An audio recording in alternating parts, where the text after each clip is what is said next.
What was the most difficult day for you as mayor of the city of Orlando? Pulse, for sure, June the 12th, 2016. Um, Nobody wants to have their community go through something like that. And unfortunately, it seems like every week now there is another mass shooting of some sort. And we continue to reach out to other communities, Pittsburgh, Las Vegas, to assist them in any way we can, because unfortunately we have some expertise in what to do after in terms of victims assistance and how to rally your community to get together. But June the 12th was something that prior to that day, I couldn't even have imagined going through something like that. But in that same regard, it was the worst day in the history of our city. But I couldn't be more proud of our city and how resilient we were and how we united together to support the victims, to support the families, and to support each other. And how the world, the country, and really the world rallied around with love. And, we've had so many of these mass tragedies. It seems like people rallied around Orlando in that particular incident. I can't explain why, but it seems like more so than just about any of them. You saw the Eiffel Tower and bridges in London and the Sydney Opera House and Australia lit up in rainbow colors to support Orlando. So we try whenever we can to pay it forward and try to help other communities. What was the most difficult day for you as mayor of the city of Orlando? Pulse, for sure, June the 12th, 2016.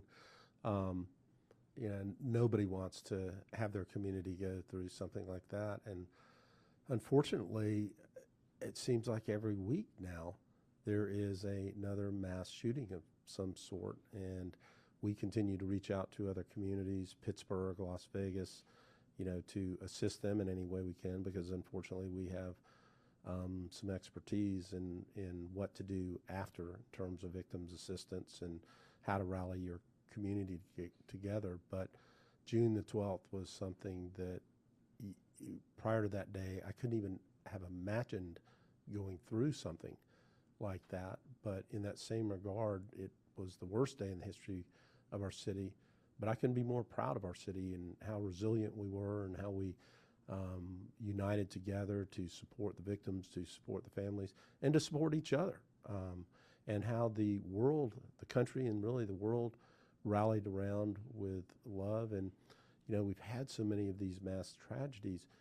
It seems like people rallied around Orlando in that particular incident. I can't explain why, but it seems like more so than just about any of them. You saw the Eiffel Tower and bridges in London and the Sydney Opera House and Australia lit up in rainbow colors to support Orlando. So we try whenever we can to pay it forward and try to help other communities. Where were you? Tell me where you were when you got the call, and what were those first few hours like? So it was a Saturday night in early Sunday morning, actually, when it occurred. I'd gone to bed fairly early, so I got a call, and it was from Deputy Chief Bobby Anzueto, and he said, Mayor, it's Deputy Chief, I have to inform you that there's been a shooting at the Pulse Nightclub. There's multiple casualties. It's turned into a hostage situation, and we've set up the command center on Orange Avenue. Your police liaison is on the way to pick you up. So that in the first hour, it's still roughly? Yeah, it was a little before 3. So the initial shots were, I think, 2:06. So it would have been about 45 minutes into it.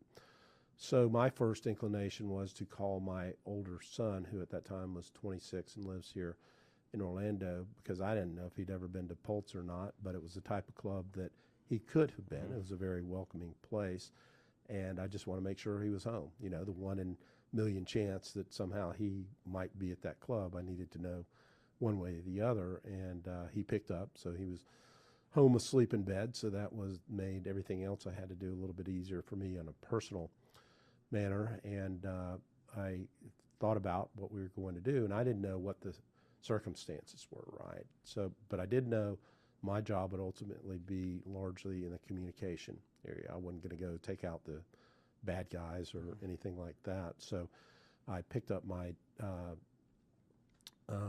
communication person, Deputy Chief of Staff Heather, and we made our way down to the command center. And when I got there, they updated me on everything that was occurring, and we had talked about on the way there, what is my role? So number one was to stay out of the way and not hinder law enforcement. Two was support the chief's line of command in every way that I could. And then number three was to gather as much information as I could so that we could decide how to convey information when that time was appropriate. So we went through the evening, and in the 5 o'clock hour, we breached, well, we could spend a 2-hour segment on everything that occurred that night, but the gunman was eventually pinned down in a bathroom, and there were bathrooms across the hall from each other. So a north bathroom where he was with some hostages, and a south bathroom that the hostages couldn't get out of without him seeing across the hallway. So we eventually, the chief made the decision to breach the wall with... And you're in the command center at this time? We're in the command center. In the command center, there's the chief and 2 of his deputy chiefs, 3 sheriffs, the FDLE, the FBI, and I thought it was pretty calm, and they told me later they thought it was chaotic, but from a layman's point of view, I thought that the interaction of all of the law enforcement there was pretty incredible, and the support of the chief. He made that decision, breached. Gunman eventually comes out, shoots at SWAT. SWAT kills gunman. He goes down. The gunman had been in contact with 911 and hostage negotiators throughout the course of the evening, had declared his allegiance to ISIS, but it also said that he had bombs similar to what had been used in, I think it was Paris, so flak jacket type of bombs. And a couple of the hostages had been texting saying he has bombs, because I think later we figured out that they had just overheard him telling the hostage negotiator about the bombs and didn't actually see any bombs. But there was a sign that had fallen off of the wall next to his body, and it looked like some type of device because it had wires. So the immediate first thought was he had wired bombs to himself, and there might be explosives in there. So we couldn't immediately go to a press conference because we didn't know if there were, in fact, explosives in the building or his car, which was in the parking lot, because we didn't think we could instill comfort and calm if you had a car blow up in the background while you're doing the first press conference.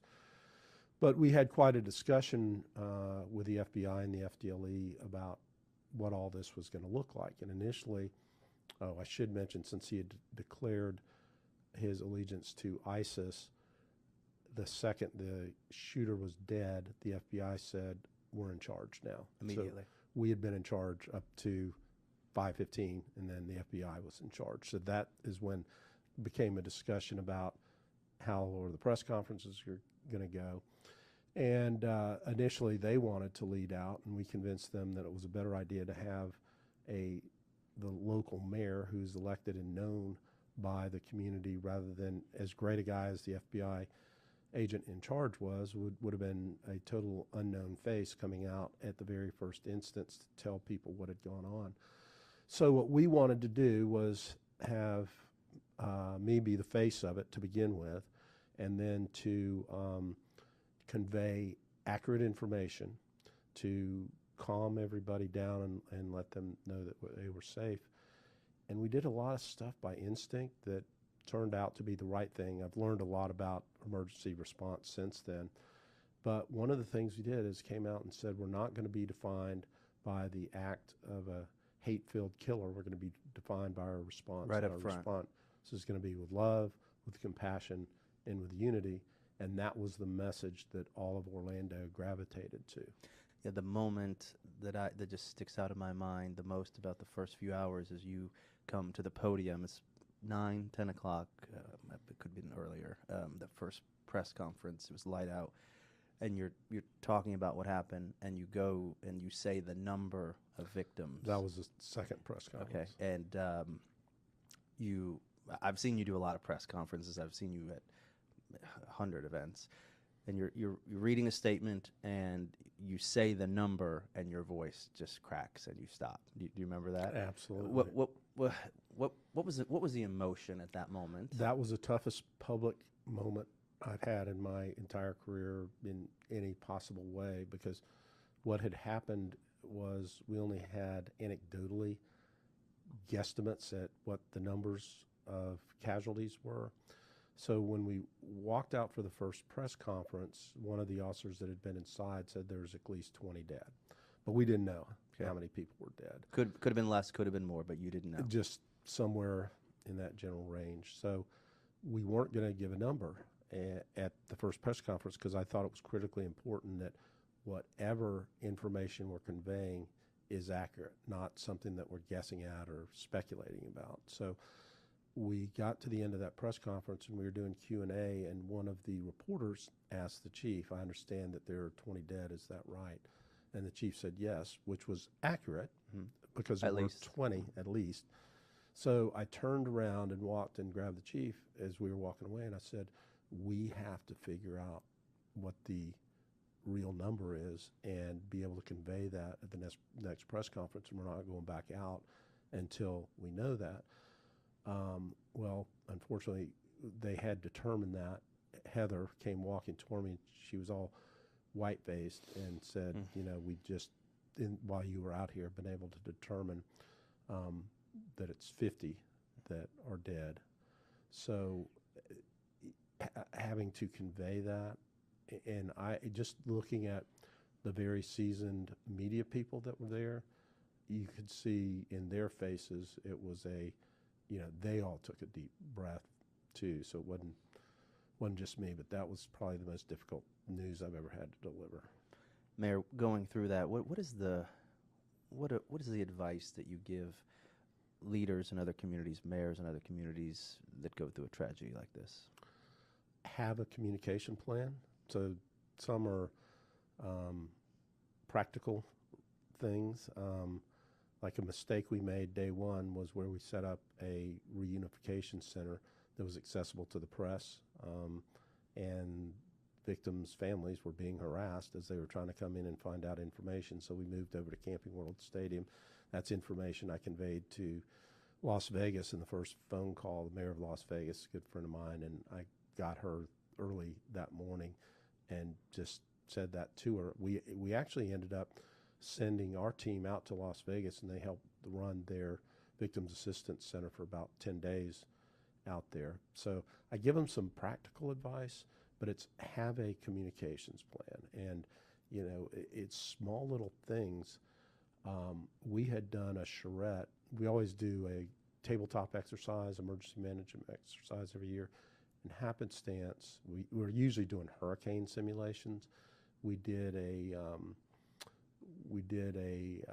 civil disobedience exercise and figured out some social media protocols so that when we were conveying information, if it's a natural disaster, it would come from the mayor's office, all the social media, and everybody else could only put out the information that came from our social media feeds. But if it's a crime event, then we're going to do it from OPD. So nobody else was allowed to put out information that had not been put out by OPD. That's important. And then we got our sister and brother agencies to do the same. And then we monitored TV and social media to correct as quickly as we could misinformation that was out there. So communication is one part of it.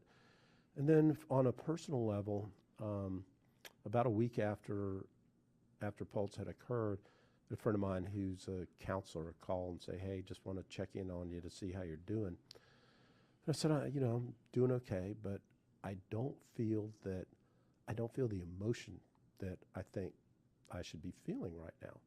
And she said, "Well, that's actually good, because you're leading our community and you can't be having emotion that keeps you from doing your job. You have to do your job." And I told that to my staff when we were doing a joint counseling session. And 3 or 4 of them said, "Thank you for telling me that, Mayor, because I feel the exact same way. I feel like I don't feel as sad as I need to feel about this situation." And but it was true; they were all still doing their jobs because so many of my direct staff ended up operating the emergency reunification or assistance center. I guess transformed into the assistance center. But as time went on, it was important to have you guys had therapists then who worked with your team, law enforcement, and others, correct? Yeah, not just for the firefighters and the police officers that had been involved directly, but people who were meeting with victims or their families for weeks on end. You know, that takes a real toll when you're trying to help people get through it as well. So yeah, we've done a lot of care for all of our employees.